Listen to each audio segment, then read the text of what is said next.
Hi guys, today we're tackling a complex and pressing topic: the challenges and criticisms surrounding Ukraine's efforts to recruit soldiers amidst the ongoing Russian invasion.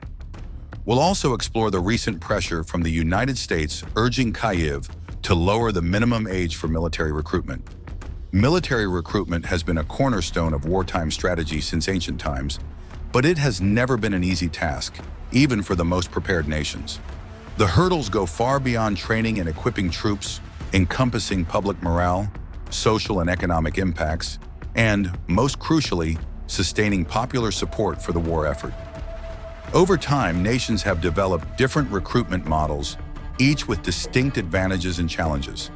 Mandatory conscription, like Israel's, where all citizens, regardless of gender, must serve in the military with few exceptions. While effective in terms of numbers, this approach is highly invasive. In Israel, it is widely accepted due to persistent external threats. But critics highlight the psychological toll it places on young people, many of whom suffer trauma post-service. Volunteer-based systems, such as the U.S. model, rely on individuals who enlist for economic, educational, or vocational benefits. These systems work well during peacetime, but struggle during prolonged conflicts. As seen in Iraq and Afghanistan, troop fatigue and difficulties attracting new recruits often lead to financial incentives and expanded recruitment efforts. Ukraine's situation is even more urgent. Since the Russian invasion escalated in 2022, the country has been forced to adopt extraordinary measures to sustain its defense. One of its first steps was to ban men aged 18 to 60 from leaving the country, creating a large pool of potential recruits. However, transforming this base into an effective fighting force has proven exceptionally challenging. Initially, a wave of patriotism swept through Ukraine, prompting thousands of men and women to volunteer. But as the war drags on, enthusiasm has waned.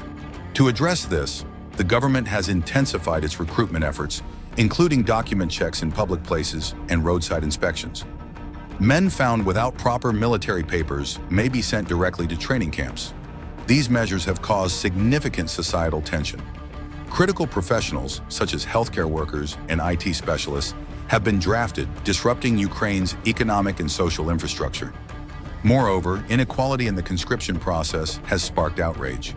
Reports suggest that wealthier individuals can often avoid service, while lower-income citizens shoulder the burden. Corruption, such as bribes to evade enlistment, has further eroded public trust. Despite the Ukrainian government's efforts to address these issues, forced recruitment and a lack of transparency regarding casualties have taken a toll on morale.